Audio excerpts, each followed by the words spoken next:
बिस्मिल्लाहिर्रहमानिर्रहीम। अस्सलाम वालेकुम ख़वातीन व हज़रात, मैं मोहम्मद शहज़ाद अब्बास हूँ और आप देख रहे हैं मेरा फेसबुक और यूट्यूब ऑफिशियल चैनल उसूली और 360 ज़ाविये पर ख़बरों की तफसील और तज्ज़िया जानने के लिए खुशामदीद। अभी एक ऐसी हंगामी तौर पर रिपोर्ट शाया हुई है यूएन की तरफ से, जो ना सिर्फ अफ़गानिस्तान बल्कि पाकिस्तान के लिए भी इंतहाई ख़तरनाक साबित हो सकती है। इस रिपोर्ट के अंदर जो है वो मुख्तलिफ कंडीशंस और मुख्तलिफ जमातों के ऊपर बात की गई है जो कलअदम हैं और टेररिस्ट ऑर्गेनाइजेशंस हैं, और वो सब जमातें इस वक्त अफ़गानिस्तान के अंदर अपने कदम जमा रही हैं और उनका मकसद जो है वो पाकिस्तान को डिस्ट्रॉय करना है चाइनीज़ प्रोजेक्ट्स के ऊपर। इसके पीछे मकसद क्या है और कौन उनको ये हुक्म दे रहा है, इसके ऊपर बाकायदा तौर पर एक पूरी रिपोर्ट जो है वो यूएन की तरफ से, जो उनके analytics support and sections monitoring team है, उनकी तरफ से शाया की गई है। ये आपके इस वक्त नॉलेज में होना बड़ा ज़रूरी है, क्योंकि पाकिस्तान को डिस्टेबलाइज करने के लिए इस वक्त लगता है कि दुनिया की सारी जो ताकतें हैं वो इकट्ठी हो चुकी हैं। दुनिया के जितने भी फिरौन हैं वो समझते हैं कि शायद इस्लामिक दुनिया का जो मूसा है वो सिर्फ पाकिस्तान है, इसलिए तमाम तर ताकतें इस वक्त पाकिस्तान के खिलाफ मुत्तहद होकर काम कर रही हैं। जिन पूरी ताकतों को और उन कॉन्सेप्ट्स को समझने के लिए इस रिपोर्ट का आपके सामने तफसीली तौर पर जायज़ा रखना और आपको दलील के साथ ये चीज़ें समझाना कि मुस्तकबिल करीब में पाकिस्तान के अंदर मामलात क्या हो सकते हैं और कितना ख़तरनाक हो गया है इस वक्त अफ़गानिस्तान के अंदर हालात को कंट्रोल करना, कि अगर वो नहीं होंगे तो पाकिस्तान के साथ साथ अफ़गानिस्तान के साथ साथ चीन, उज़्बेकिस्तान, काज़ाकिस्तान, इन सारे इलाकों के अंदर तबाही आएगी। तफसील में बात करेंगे, लेकिन इससे पहले आपसे गुजारिश है कि आपने अभी तक अगर चैनल को सब्सक्राइब नहीं किया तो उसको प्लीज़ सब्सक्राइब कर लें, बेल आइकन को प्रेस कर लें, क्योंकि यही एक वाद और आसान तरीका है हमारे साथ के बने रहने का।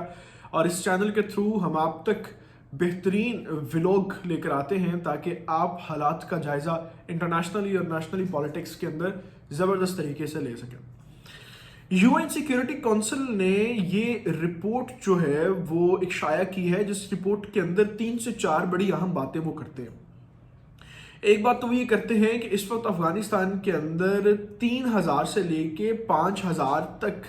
जो फाइटर्स हैं बेहतरीन असलहे के साथ और बेहतरीन बारूद के साथ वो अफ़गानिस्तान की सरजमीन में दाखिल हुए हैं।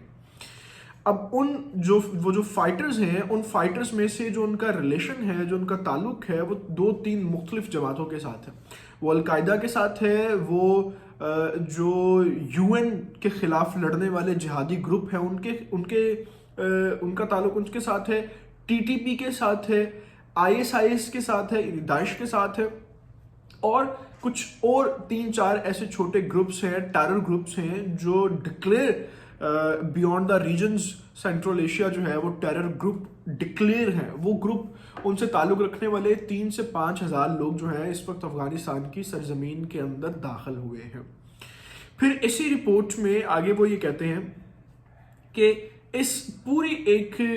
जो इस वक्त पूरा एक अफ़गानिस्तान के अंदर ये लोग दाखिल हुए हैं मिलिट्री पावर के साथ, इनका जो मकसद है, पूरे का पूरा जो मकसद है वो पाकिस्तान की और चाइना की जो इन्वेस्टमेंट्स हैं, जो उनके प्रोजेक्ट्स हैं, जिनमें सर फहरिस्त सी पैक है और सी पैक के साथ साथ दूसरे प्रोजेक्ट्स हैं, उनको डिस्ट्रॉय करना है और उनकी इम्प्लीमेंटेशन को रोकना है। उन प्रोजेक्ट्स को जो है वो प्रैक्टिकलिटीज़ के ऊपर रोकना है और उनको किसी भी तरीके से पाकिस्तान और चीन के जो प्रोजेक्ट्स हैं उनको कामयाब नहीं होने देना। उसके बाद उसके जो वॉन्स चैप्टर है, इस रिपोर्ट के अंदर उन्होंने बड़े तरीके से एक पाकिस्तान के हवाले से जो पाकिस्तान और चीन की इस वक्त बढ़ती हुई कुर्बत है, वो बिजनेस के हिसाब से भी हो सकती है, वो दिफाई पॉलिसीज़ के हिसाब से भी हो सकती है, उस पूरी कुर्बत के ऊपर वो कहते हैं कि इस पूरे ग्रुप का मकसद ये है कि पाकिस्तान को डिस्टेबलाइज किया जाए ताकि चाइना जो है वो अपनी तमाम तर इन्वेस्टमेंट्स यहाँ से उठा ले और पाकिस्तान जो है वो खुद इंटरनली इश्यूज के अंदर इतना डाउन हो जाए, डिरेल हो जाए कि उसको किसी भी तरीके से कोई भी जो मामलात हैं वो मुल्क के अंदर ठीक ना चल सके। پھر آپ یہ جانتے ہیں کہ ترکستان کے اندر ایک اسلامک موومنٹ چل رہی ہے ETIM کے نام سے، پھر ایک ترکستان اسلامک پارٹی چل رہی ہے TIP کے نام سے، وہ بھی سٹرگلنگ کر رہے ہیں کہ وہ چائنا کے ساتھ جو ہے وہ مل کے ان چیزوں کے خلاف لڑ رہے ہیں. جو جتنے بھی فائٹرز اس وقت شام کے اندر موجود ہیں، جتنے بھی فائٹرز اس وقت عراق کے اندر موجود ہیں، ایران کے اندر موجود ہیں، ان سب کا جو تعلق ہے وہ سینٹرل ایشیا کو تباہ کرنا ہے، اور سینٹرل ایشیا کے تمام تر مقاصد جو ہے ان کو ختم کرنا ہے، جس کے پیچھے جو سب سے مین ریزن ہے وہ صرف اور صرف چائنا کو ڈیسٹیبلائز کرنا ہے اور چائنا کی جو بڑھتی پاور ہے اس کو ختم کرنا ہے. اب آپ تھوڑا سا اس رپورٹ کے بیونڈ ہو کے سوچیں کہ ہر اس ملک کو ٹارگٹ کیا جا رہا ہے، ہر اس پروجیکٹ کو ٹارگٹ کیا جا رہا ہے جو چائنا سے ایسوسیٹڈ ہے. پاکستان کو بھی اگر ٹارگٹ کیا جا رہا ہے تو اس لیے ٹارگٹ کیا جا رہا ہے کہ چائنا کے ہی پروجیکٹس کے ساتھ یہ سی پیک اور بلوچستان اور سارے معاملات جو ہے اس میں بڑھتی ہوئی اکانومی کے طور پر سامنے آ رہا ہے. تو یہ اس وقت کہنا اور سمجھنا کوئی نااہلی اور بیوقوفی نہیں ہوگی کہ چائنا بیسیکلی اس وقت دنیا کی جو خالی ایک سیٹ ہے سپر پاور، اس کے اوپر بیٹھنے کے لیے اپنی پریپریشنز کر رہے ہیں. اور اس وقت جو دنیا کے اندر موجودہ سپر پاورز نام نہاد جو باقی بچی کچی رہ گئی ہیں، ان سپر پاورز کو یہ نہیں قبول کہ چائنا جو ہے وہ پورے سینٹرل اور ساؤتھ ایشیا کے اندر اپنی پاور بڑھا سکے. اب اس کانسیپٹ کے اوپر جو ہے آپ سب لوگ بہتر جانتے ہیں کہ کس طریقے سے چائنا کے دشمنس کون سے ہیں اور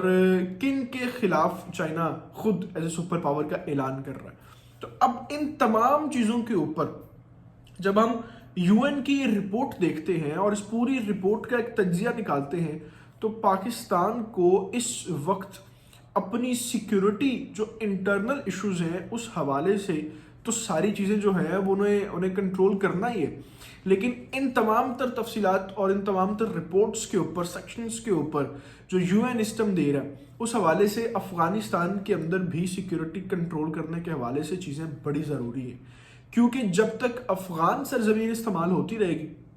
تب تک پورے پاکستان کے اندر ڈیسٹیبلائز پروجیکٹس جو ہیں وہ دشمن لانچ کرتا رہے گا، اور ہم لوگ جو ہیں وہ اسی طریقے سے کبھی کسی کانفلکٹ میں، کبھی کسی مسئلے میں رہیں گے، کبھی بلوچستان کے مسائل کے اوپر، کبھی KPK کے مسائل کے اوپر، کبھی ٹانگ کے مسائل کے اوپر. تو یہ چیزیں جو ہیں وہ اسی طریقے سے چلتی رہیں گی. اگر ان تمام تر چیزوں کا سلیوشنز اس وقت ریاست کو چاہیے تو وہ اس سے بڑھ کر کچھ نہیں ہے کہ اس افغانستان کی گورنمنٹ جو ہے اس کو سٹیبلائز کیا جائے، یعنی وہاں پر سیکیورٹی کے حوالے سے جو تمام معاملات ہیں ان کو کنٹرول کیا جائے. کیونکہ کل ہم نے آپ کو ایک خبر دی تھی کہ افغانستان نے اس وقت جو ہے وہ داعش کو 50 کے قریب لوگوں کو عام معافی کا اعلان کر دیا. اب یہ بھی یہاں پر خطرہ دیکھنا بنتا ہے کہ ہو سکتا ہے کہ وہی لوگ جو ہیں وہ ان کے اندر جاسوسی کریں اور بعد میں ریاست پاکستان اور ریاست افغانستان کو ڈسٹرب کریں. تو سیکیورٹی ایشوز کے حوالے سے اس وقت بڑے اہم موڈ کے اوپر پاکستان اور پاکستان کی ریاست کھڑی ہے. ان تمام تفصیلات کے ساتھ ابھی میں آپ سے اجازت چاہوں گا. آپ سے گزارش ہے کہ آپ نے ابھی تک اگر چینل کو سبسکرائب نہیں کیا تو اس کو پلیز سبسکرائب کر لیں، بیل آئیکن کو پریس کر لیں، کیونکہ یہی واحد اور آسان طریقہ ہے ہمارے ساتھ کے اس چینل کے تھرو بنے رہنے کا. اللہ تعالیٰ سے دعا ہے اللہ تعالیٰ پاکستان کا اور پاکستان کے نوجوانوں کا حامی ناصر ہو. اپنا بہت سارا خیال رکھیے گا. اللہ حافظ.